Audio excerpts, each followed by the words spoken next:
this video and over the series of next videos, we are going to talk about regression analysis algorithm.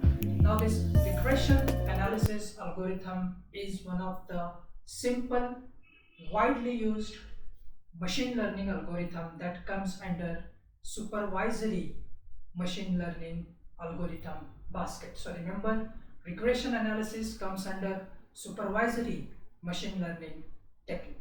Now what this regression analysis is all about.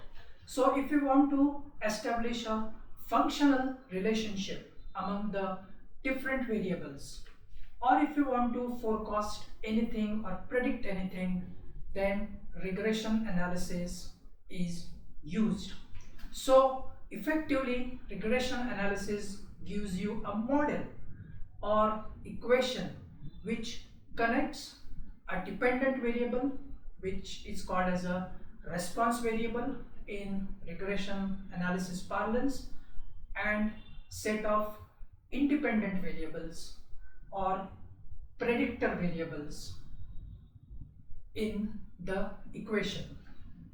Now, just to give you an example, if I want to understand the relationship of cigarette consumption, per capita cigarette consumption, on various socio-economic and demographic parameters such as age or income, gender, the prices of the cigarettes.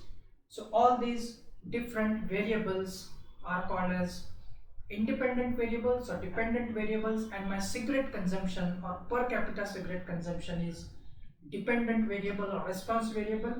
Then I would be using regression analysis technique to understand how these parameters are affecting the cigarette per capita cigarette consumption. Another example, if I want to sell my property and if I want to sort of predict or understand what my sale price would be, in that case my sale price will depend on physical characteristic of the property, such as number of bedrooms I have in my room, the square area or the area of the property, the location in which the property is residing, and of course the current taxation law. So these are all called as predictor variables or dependent variables on which my property price will based upon. In that case you can use the regression analysis. Now, how this regression equation looks like. So you have response variable which is called as y on the left hand side, and you have set of independent variables or predictor variables on right hand side. So this is how this equation looks like. Y equal to function. Now this function binds together all the dependent variables, predictor variables, and there is a small error term called as epsilon. Now please understand that in any regression analysis that you do, there will always be a error in your model. This error could be random error, stochastic error, it could be a measurement error, or it could be a sampling error. But please understand, please remember that there will always be a error term residing in your regression equation.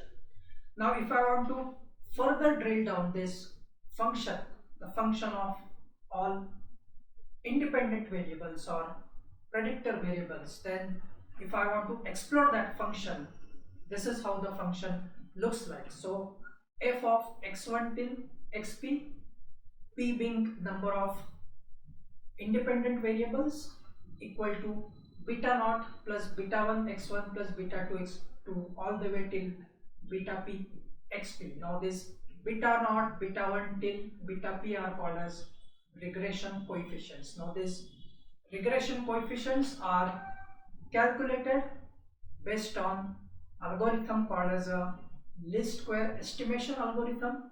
Of course that we are going to see in due course of videos, but just note right now that least squares sum of least squares algorithm is used to find out the regression coefficients. Now, applications of regression analysis. Now, why I want to carry out the regression analysis? The first thing that I told you, that it tries to establish the functional relationship between dependent and independent variables. So that is one application.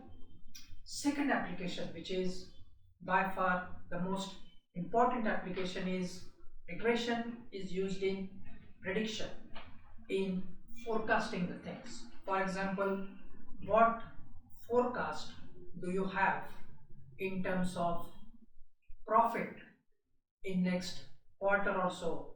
Then that forecast you can able to do with the help of establishing the regression equation.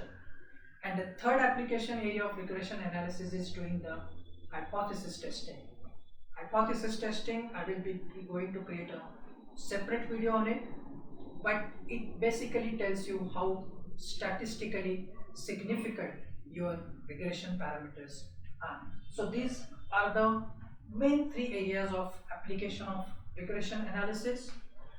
Now, as I told in the start of the video, that it's the most widely used algorithm and it has application in various areas.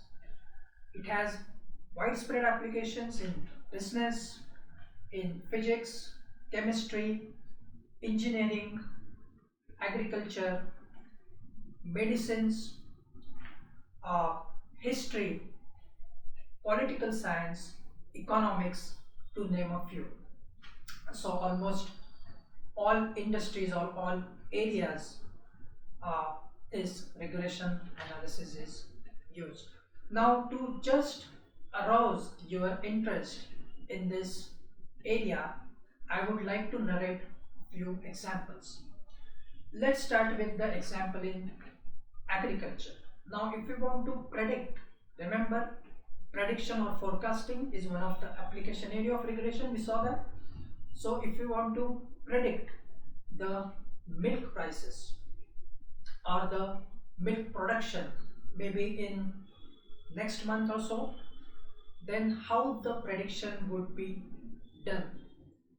Of course, your milk production in this case will be your response variable or dependent variable, and there will be a set of independent variables that you can see on your screen: current month milk production, previous month milk production, the percentage of fat, the percentage of protein content in the milk, and the days since present lactation. So the lactation is the period that cow gives the milk. So if you have the data on all these predictor variables or independent variables, then you can actually forecast how much milk will be produced in next 1 month or so.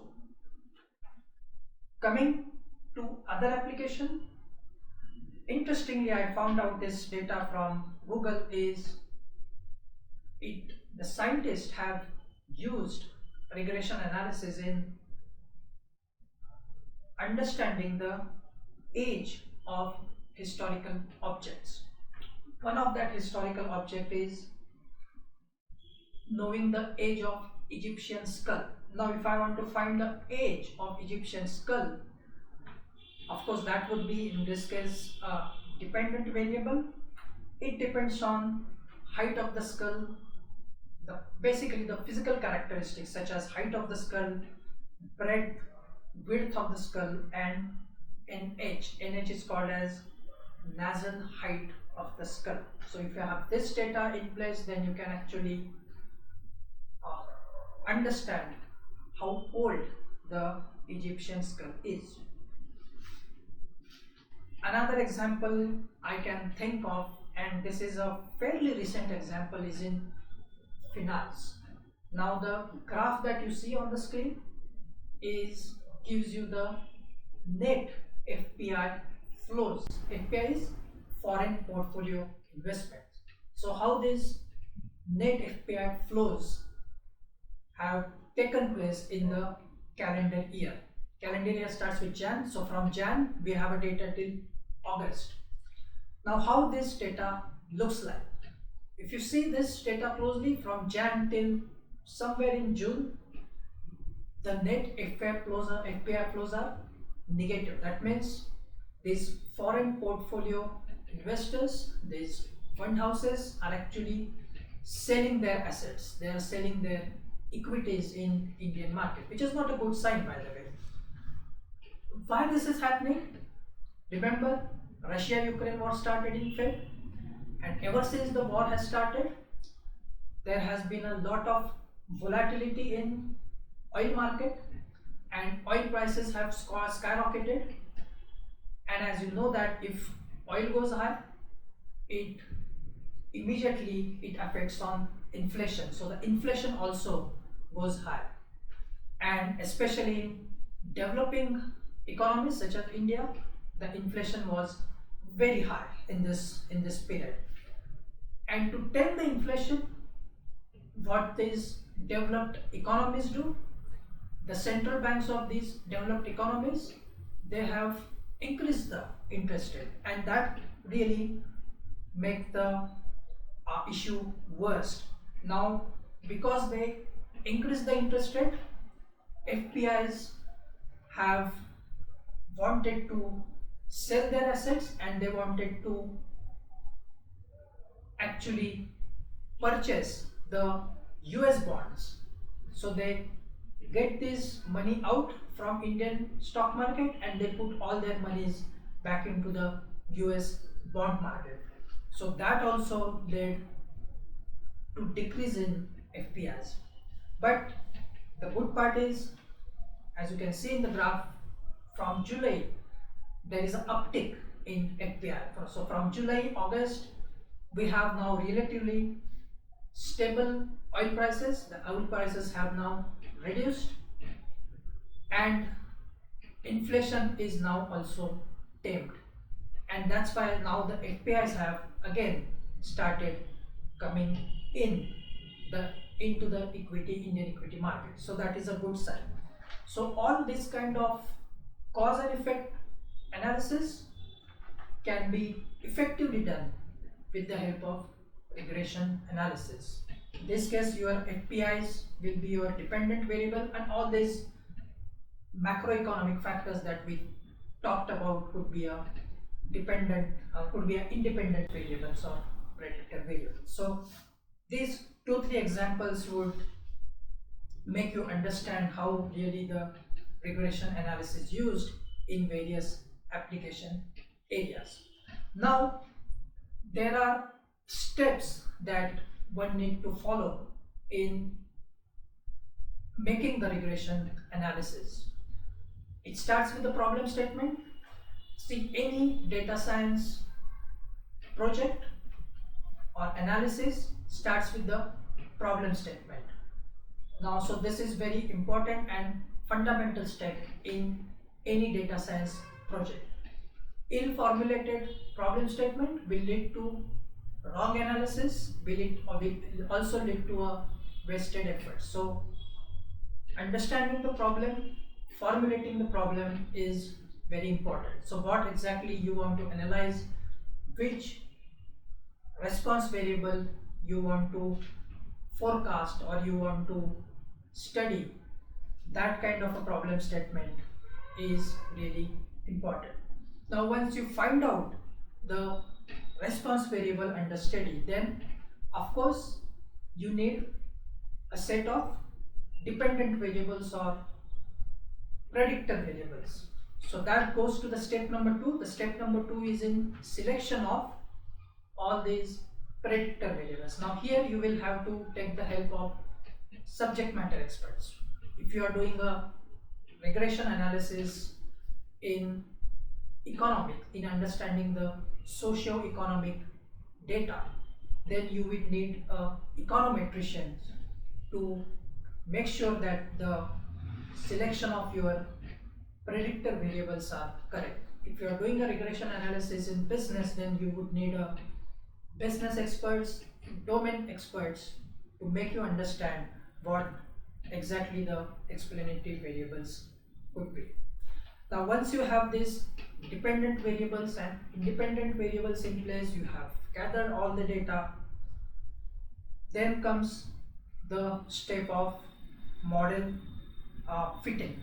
Now this model fitting, I told you in the beginning of this video, sum of least squares method is used. Least squares method, basically the least square method produces the sum of errors between the actual value and estimated value. Now what this actual value, what is this estimated value, we are going to see this in detail in my next videos, but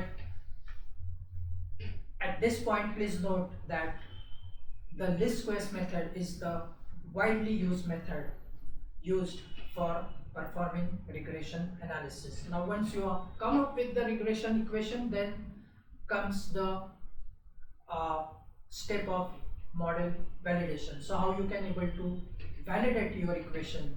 There are statistical tools used for that. There is a separate analysis that needs to be performed. Of course, we are going to see those in later videos. Now, once you do this regression analysis, once you follow these steps, then you come up with the regression equation. Now, based on the various regression, based upon the various dependent and independent variables, there are different classes of regression models that you can use. For example, if you have only one response variable, it's called as a univariate regression technique. If you have more than one response variable, you will have a bivariate regression technique. Similarly, if you only have one predictor independent variable, it's called as a simple linear regression. If you have more than one, then it's called as a multiple linear regression equation. Now sometimes these predictor variables can be categorical type. You know what is categorical? You can make the category, the data is represented in terms of category. For example, the temperature, the medium temperature or high temperature or low temperature, so this medium, high, low. Similarly, the income of a person, a high income, medium income, low income, so these are all categories. So if you have a categorical response variable, then you will be using a logistic regression. There will be a separate video on logistic regression. Logistic regression, by the way, finds a variety of applications, especially in fraud detection, especially in customer retention. For example, if you want to understand whether the customer will buy the product or won't buy the product, so logistic regression gives you that probability well. Very important analysis techniques. So that's it, friends. This is I wanted to say in this video. So in this video we kind of set up the stage. In my upcoming videos we are going to deep dive and we will try to understand how the regression analysis is used with the help of real life data sets.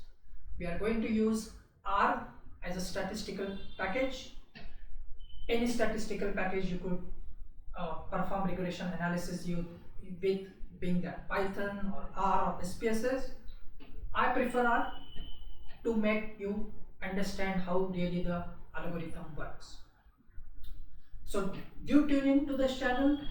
If you like this video, please subscribe. Please subscribe to my channel, The Infinity, a channel for data scientists. Siddharth Sahasrabudhe, logging off. Thank you.